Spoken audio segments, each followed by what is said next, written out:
Sonic the Hedgehog, with his extraordinary speed and quality of graphics, catapulted him into a gaming icon.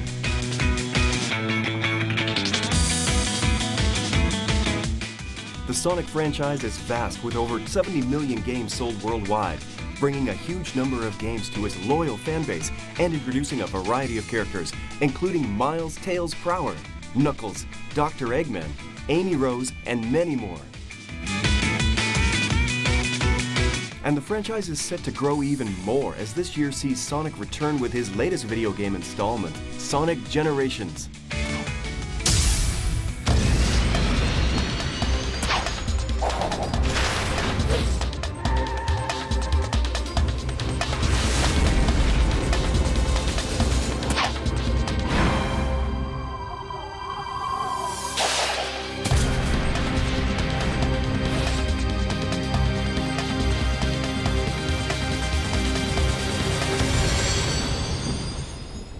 In the late 1980s, Nintendo was the leader in both hardware and game sales, thanks largely to their Super Mario games and their NES games platform.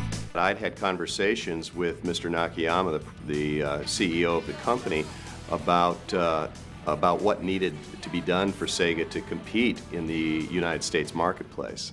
Nintendo completely dominated the industry. They had a share of market that was above 90%. Third-party game developers were all beholden to Nintendo. I mean, they owed Nintendo their livelihood. So it was very difficult to break into the marketplace back in that time period. SEGA, despite recently launching the more powerful Genesis, still needed a stunning new game to really show what the system could do and attempt to readdress the balance. They made the decision that before this game, they would need a new mascot other than the current Alex Kidd, so a new character had to be developed. For some time, the management of SEGA was aware that to compete with Nintendo, one of the things that would be necessary was their own strong character to compete with Mario. SEGA really wanted to create its SEGA's Mickey Mouse, SEGA's Mario. The view at that time was you needed a mascot, typically a platformer, that brought to life what the, if you will, the irreverence of your brand. So the company started to ask all employees to come up with ideas. One person who heard this rallying call was Naoto Oshima.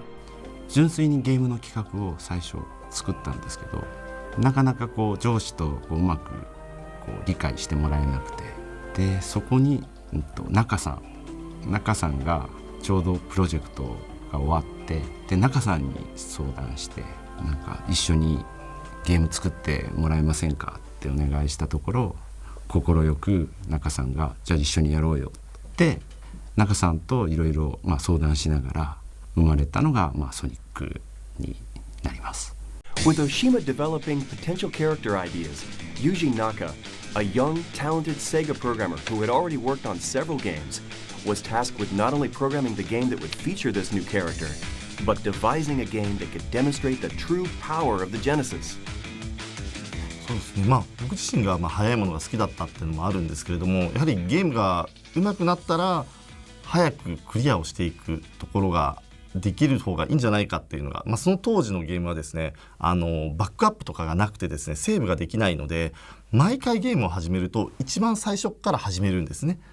今のゲームだと途中から始めることができるんですけど、昔は必ず一番最初から始まっていったので、ではそうすると一番最初のステージっていうのはもう何度もやってくるんです。そうすると上手くなってくると、このステージはもっともっと早くクリアできた方が嬉しいんじゃないかっていうのが発想の一番大きな元になって、そのためにソニックは速くなっていったんですね。なのでそれで速いスピードの中でクリアしていくっていう、そこがマリオとかと大きな違いになるんじゃないかと思って作り上げました。Meanwhile, in response to SEGA's call for ideas and concepts for a new character and game, a board meeting was arranged. Naoto Oshima, Yuji Naka, along with all the other competing teams, had to separately present their ideas in the knowledge that only one team's proposal would be chosen. でその社内プレゼンの時にうちのチームだけが、ゲームもあってぬいぐるみもあっていろんなグッズをプレゼンで発表したんですね。で、そういうこともあって会社がバックアップしてこのゲームをちゃんとなんか力を入れて作ろうということで、その当時の中ではすごい期間も通常よりも長くもらえていいゲームを作れということで作れたというのがスタートになると思います。やはりソニックでの大きな違いっていうと今までそれまではマリオとかもそうなんですがブロック単位でゲームのマップが構成されているところをですね滑らかなこういう風な形をすごく高速で駆け抜けるっていうところが大きなチャレンジだと思います。でここは滑らかに動けるっていうところがある程度目処がついたので滑らかにできるなら回れるんじゃないかということを思ってですね僕自身が。でそこでこういうループみたいなところのプログラムを作り上げてきて、ですけどこれを作ったはいいんですけどもものすごいここ高速でいくとですねループ回らずに突っ込んでいったりとかですねすごく綺麗に回すのに苦労した覚えはあります。ソニックというキャラクターの絵をいろんな方に見てもらうとソニックはすごく子供のキャラクターでなんかすごく可愛いキャラクターだというふうに思われたので、でも私が思ってたソニックはもっと大人をイメージしてたの。With the Sonic the Hedgehog character reaching the final design stage, SEGA of Japan felt they had the new mascot and game they were hoping for. The character and concept art was sent to SEGA of America, who felt that Sonic needed some adjustments to make him more suitable for the Western market. I was asked to redesign Sonic from his backstory to his character so that he could actually work in terms of advertising and merchandising, the comic book series, and on TV. The Sonic team in Japan really hated SEGA of America's redesign of Sonic. In the meeting, they absolutely did not come around. I mean, they created a beautiful character, and they didn't feel that we had any right to change that character, which is quite understandable. But we were on a mission, and we were going to make Sonic happen in all the right ways possible. We really believed in the redesign of the character, and he needed to be the face of SEGA worldwide. After the meeting, however, they really assessed the strength of the game, the strength of the platform, and they determined that the Sega Genesis and Sonic was actually going to be more successful in America and in Europe versus in Japan. And so because of that, they decided that we needed to make the calls required to make this character successful. SEGA of America marketing made it a little, in a way, edgier and in a way a little more comical, humorous, and softened it. With the character and game design really taking shape for North American audiences, along with the original Sonic team design for the rest of the world, SEGA felt the project needed an equally impressive soundtrack. To achieve this, they brought in composer and co-founding member of Japanese pop sensation Dreams Come True, Masato Nakamura. I didn't treat Sonic as a game, but a film. Because a graphic is great and it has a very strong story.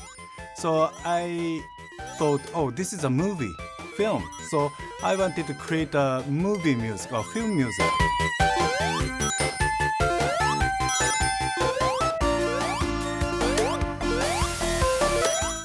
However, with the game still very much in early development, only static screenshots were available for Nakamura to use for his inspiration.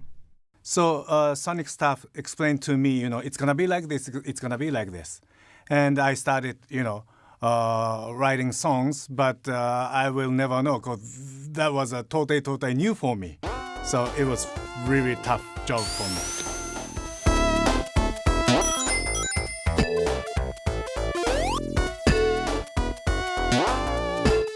So just because, I wanted to treat Sonic the Hedgehog as a film, my inspiration comes from each graphic, each stages.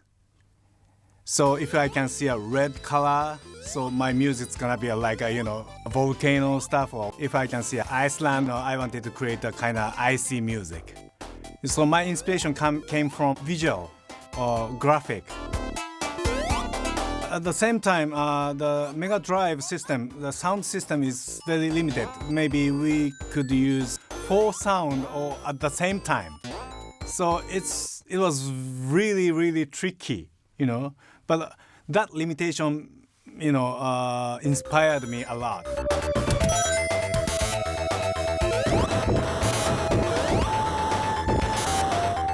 With the test versions of the game looking good, SEGA were growing in confidence that Sonic the Hedgehog would be the game that could really give the Genesis the boost it needed by showing off the truly cutting-edge hardware the console had for the time.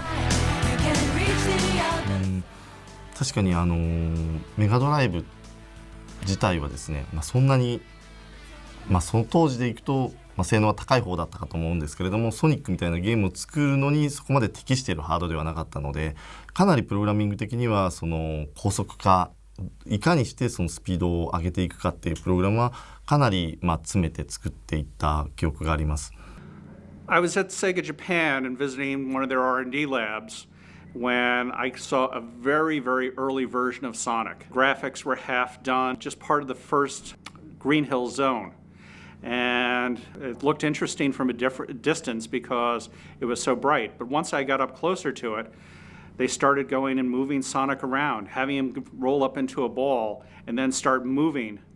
And it was like I had never seen speed like that. 作ってる時は本当に限界までやろうって言って割と早くしていたりした瞬間があるので、その時は確かに気持ち悪くなったりはしましたね。なのでそういった意味ではスタートする瞬間だったりとか、その後の流れてるところとかの調整みたいなのはその当時やった覚えがありますが、それでも最終的にはですね、プログラム、その当時のソニック1の時はソニック1の僕が作ったプログラムの限界まで実はスピードは最終的にも出してしまったんですね。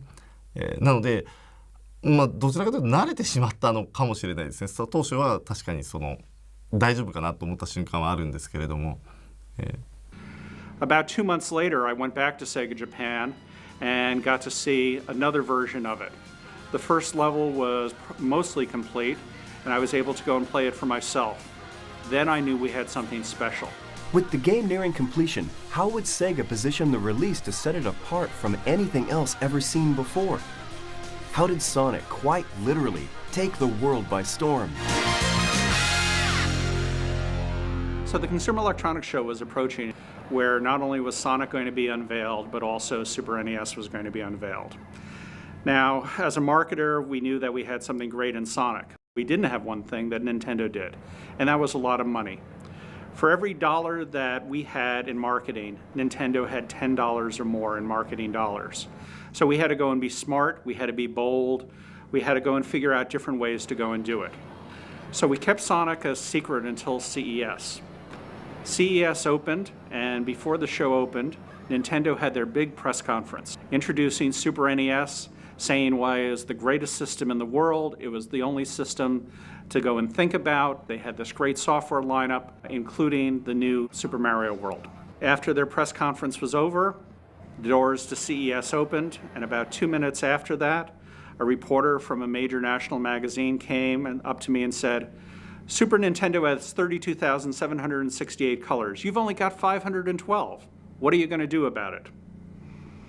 So silently, I just motioned for him to follow me and walked over to a place in our booth where we had 2 large TV monitors. One had Sonic the Hedgehog, and one had the new 16-bit Super Mario. And I said, which one has more colors? I said, it's not how many colors you have, it's what you do with them. Immediately he saw the difference, and that's how CES started for us. What really started to convince us that we had something great was when we actually focus tested Sonic with, kids to adults, and the reaction towards Sonic versus Mario in that focus test was just incredible. That's when we decided, that's when we knew we had a hit on our hands.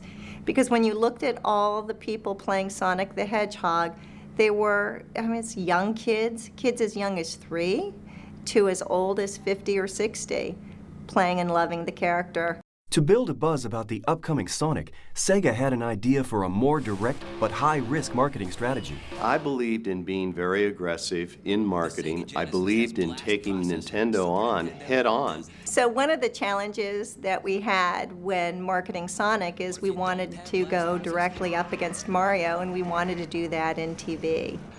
We created very competitive TV ad comparing Nintendo game and Sega game side by side with price tag attached to it.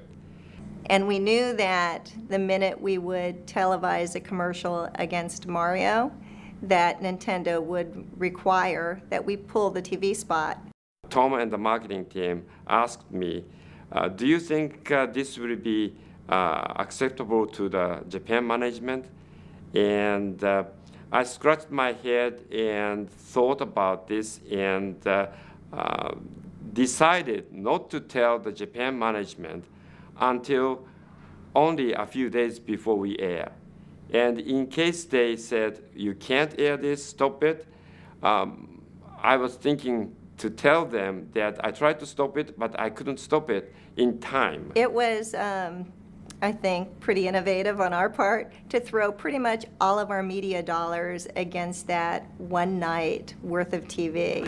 Sonic the Hedgehog, more action, more speed. Sega Genesis, it's a whole lot more for less. Sonic the Hedgehog was released in June 1991, and the reaction was remarkable. People had never seen a game like it before. So why did Sonic's creation resonate with the public in the way that it did? Sonic was appealing for a number of different reasons. First of all, he just has a beautiful simplicity to him. Clean lines, just a gorgeous set of colors, the blue and the red tennis shoes. But secondly, he really communicated the power of the game just by looking at him. When you see those red tennis shoes, you just assume he can run fast, and he did. And his spin attack made it appear as though nothing could defeat Sonic the Hedgehog. And then the attitude at the end was just kind of the perfect topping. 僕が初めてソニックを触ったのはジェネシス、メガドライブの時ですけれども、ソニック・ザ・ヘッジホッグというオリジナルタイトルです。で、その時はそのゲームのスピード感と、あとはやはり音楽が持つキャッチーさ、そこに惹かれました。I was really taken by the speed and the feel of the game. And Sonic the Hedgehog just felt terrific. It was easy to play, it felt good to play, and the speed was just remarkable. I'd never seen a character move that quickly across the screen, and it was like magic back in those days. He had an edge to him. He wasn't your laid-back, soft, nice guy. He had a little bit of edginess to him and a little bit of smart-assness to him, if you will. And I think that made him very appealing to kids and teens. 本当にまず第一印象かっこいいと思ったんですね。青いあんな小さな頭身のキャラクターですけども、あれが動いてる姿を見てもう本当にかっこいい。でこれが本当に家庭用ゲーム機なのかって驚いたぐらいすごい強い印象を受けました。Sega felt that Sonic was going to be a hit. Tom Kalinske felt Sonic's surefire appeal presented Sega with an innovative opportunity. The thing we had to do first and foremost was sell a lot of hardware, because otherwise, how are you going to sell a lot of software? If you don't get a lot of hardware out into the homes, you really had no chance of creating a marketplace with follow-on software. Tom and I went to Japan and sat down in a big Sega Japan boardroom with oval table with perhaps 30 board members and other executives and explained our strategy. That is, we lower our price from $189 to $149 when Nintendo was offering the Super Nintendo at $199. And on top of that, we wanted to bundle our software, Sonic 1, and create the bundle pack for that $149 price point. And as Tom started to explain, I saw Nakayama-san's face sort of turning white and getting angry, and he stood up and said, we make money from software because we don't make money really from hardware. So why we give away the best software away?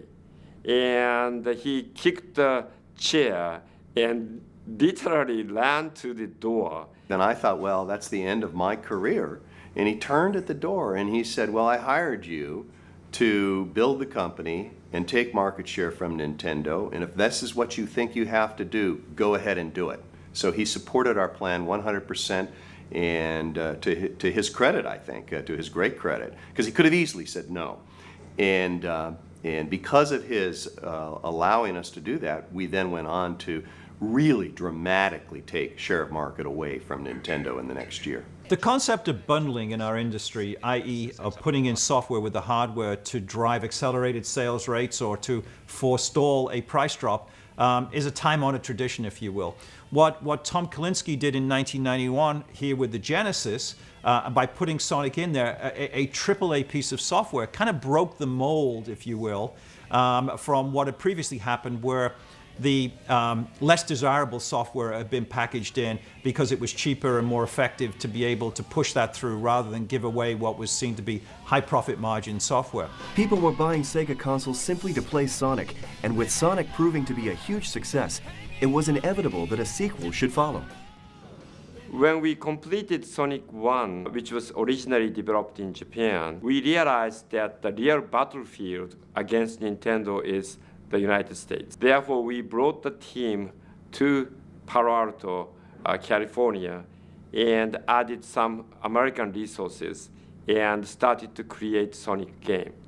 And that really made much better, closer collaboration between the Sonic team and the US marketing team. After Sonic 1, we wanted Sonic to continue to grow. We managed his career, much like you would manage the career of a famous actor.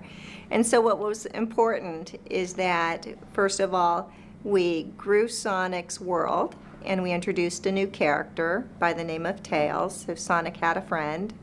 And then we also continued to flesh out his Bibles and flesh out his backstory. We were much more involved in Sonic 2, but that said, the Sonic team really did drive the design of Sonic 2 as well. Al Nelson and I were a part of making sure that the new characters that were designed fit within the entire world. But the game was definitely driven, conceived of, and developed by the Sonic team. And they did a beautiful job as well. With Sonic 2 ready for release, Sega devised an incredibly clever piece of marketing, turning Sonic into a worldwide media sensation, and yet again improving sales of the Genesis, thanks to the aptly named Sonic Tuesday. Sonic Tuesday was an industry first, and we're proud of it. It was one of the first worldwide launches, if not the first worldwide launch. There was a whole lot of logistics involved in making sure that we had all the millions of Sonics delivered to every single retail outlet and making them hold it until Sonic Tuesday. And I remember talking with the president of some of the air freight companies we were using, and they were pulling their hair out and helping us manage this process of air shipping to every retail store and truck shipping to every retail store in America to make sure the product all arrived the same moment so that it could be at retail that next morning. Never before for a home video game had we witnessed the worldwide scenes of people lining up outside shops in the driving rain to take advantage of midnight openings, which back then was a true first for the video game industry. Sonic Tuesday was responsible for a major step up for the video game industry, a new PR and marketing benchmark that other publishers had to follow. Sonic 1 and 2 had been incredible hits and were just being played and played by the ever-growing fan base. Everyone just seemed to love Sonic, and while Sonic's popularity continued to rise, Sega continued to produce and release further games to add to the franchise. Sonic fans were appearing everywhere, and with it a competitive streak, as fans were eager to prove who was the very best amongst their friends. Everything we did was with this one goal in mind, to make Sonic a very, very strong brand, a preeminent brand in the video game industry, and also for kids' products in general. I believe that it was the first time anybody dared put their lead product in with the hardware. It was the first time there was TV shows developed around a character. I think it was the first time there were Happy Meal promotions where we sold 50 million Happy Meals with Sonic characters in it. I think it was the first time a character was in the Macy's Day Parade. from a video game. So I think there were a lot of firsts that we did. And certainly it was the first time anybody made fun of their main competitor in television advertising and kind of ridiculed their main competitor in television advertising. Then in 1998, Sonic's move into 3D was a big success thanks to Sonic Adventure on the Sega Dreamcast. そうですね、この20年間の歴史の中で、一つの大きなターニングポイントっていうのが1998年のソニックアドベンチャーだったと思います。それまでメガドライブのドット絵のソニックが3D になって、で単にそれが 3D になるだけではなくて、キャラクターとして初めて声を喋って、キャラクターが一体どんな気持ちでどういう目的で敵と戦うのかという、そういうドラマ的な部分が初めてゲームの中に加わったのがソニックアドベンチャーでして、喋らなかったメガドライブのソニックが初めてキャラクターとして皆さんに初めてそのキャラクター性を伝えられた。This no longer really was purely Sonic on a tight rail going up and down across mountains and terrains. There was this magnificent world now that surrounded, because of the power of the hardware, that surrounded Sonic and his friends.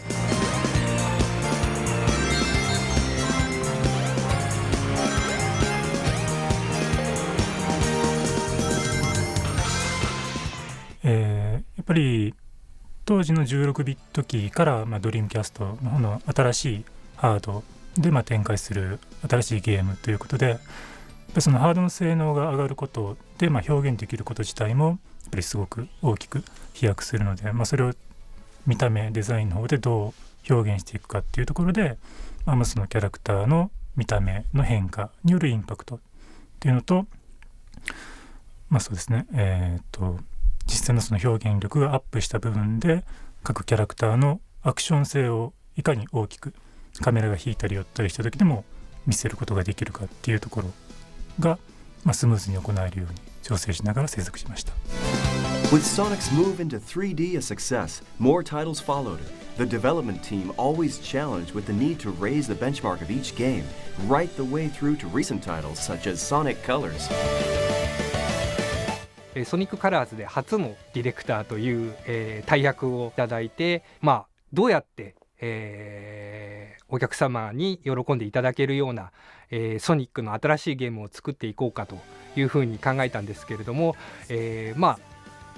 そうはいえうちのソニックチームはもうソニックを作る優秀なスタッフが揃っているので、私よりもソニックに対しては、もうベテラン揃いのチームであるというところで、ソニックを作ること自体はもう基本的に、スタッフのみんなに任せようというふうに私は考えました。そして私自身は、それを、よりハイスピードアクションの特にアクション部分、プラットフォームアクション部分にフォーカスしていくように、全体を誘導していくような立ち回りをしようというふうに意識して、作っていこうというふうに、考えてました。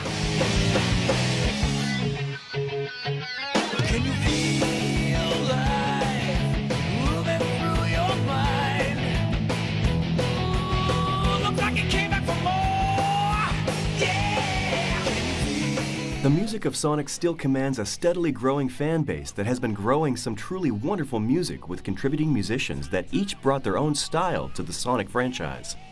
ソニックの長い歴史の中でいろんな楽曲がありました。でその中で好きな曲とか自信のある曲を1曲あげろって言われてもなかなかこれは難しい話で、そうですね、トータルで言ったらもう100曲以上は多分作ってはいると思うんですけれども、その中で好きなもの強いてあげれるならばソニックアドベンチャー2のテーマ曲のリブ&ラーンと、あとはそのタイトルの中のステージ曲の一つだったエスケープフロムザシティという曲ですね。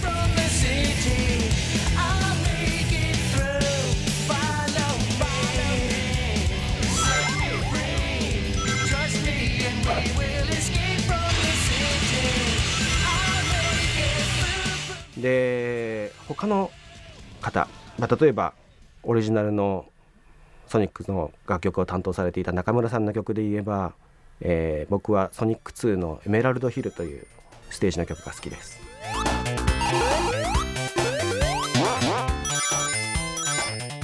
Of course, the project of Sonic 2 is based on the Sonic 1's experience, of course. But, technically, it was improved, including sound itself. Audience expected more, you know what I mean? Because, Sonic 1, it's got, huge success. So I don't want to make, people disappointed. Sonic 2. So it was huge pressure for me.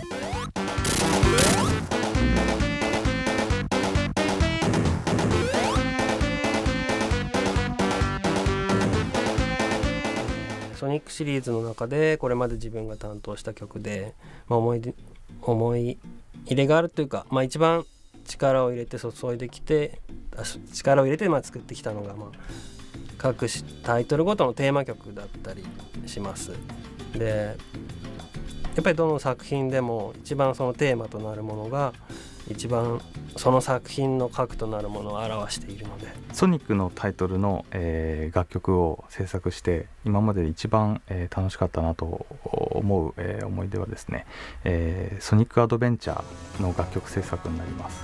あそこで、録音の楽しさっていうのを知りましたし、世界中のプレイヤーのこのなんて言うんでしょう、クオリティの高さというのをもうまざまざと、肌に感じた初めてのタイトルでしたので、今ある、僕の制作スタイルっていうのもあのタイトルで確立されたんじゃないかなと思っています。それぐらい僕の中では大きいタイトルになっています。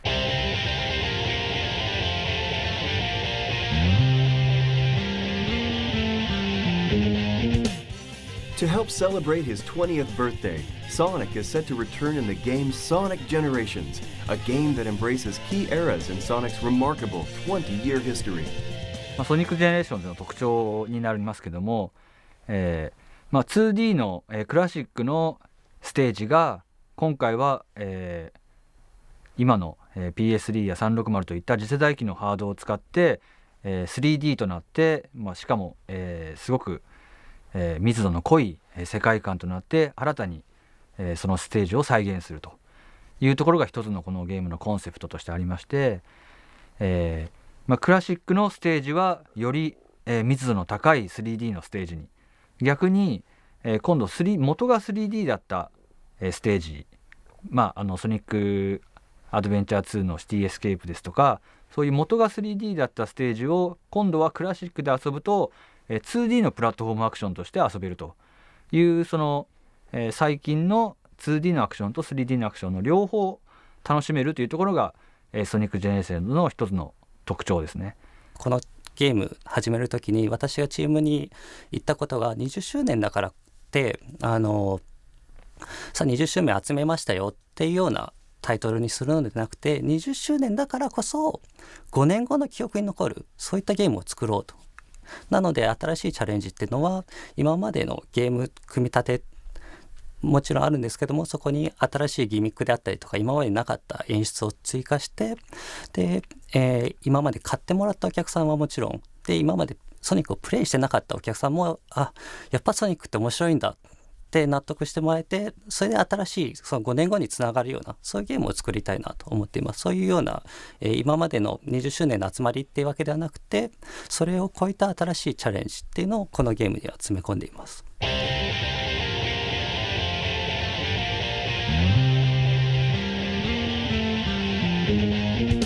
It's incredible to think now that we're in our 20th year of enjoying Sonic the Hedgehog games.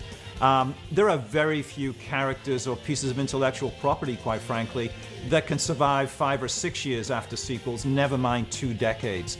And I think it's a test to the timelessness, to the brilliance of the gameplay, to the richness of the world that is Sonic the Hedgehog and all of his friends, and the fact that he has seamlessly transitioned from platform to platform to platform and never lost that edge, never lost the uniqueness of the gameplay, never lost that cheeky, irreverent feeling that we all get when we play Sonic. And I think it's very rare that you can look in our industry today for a character that's withstood the test of time, as has Sonic the Hedgehog.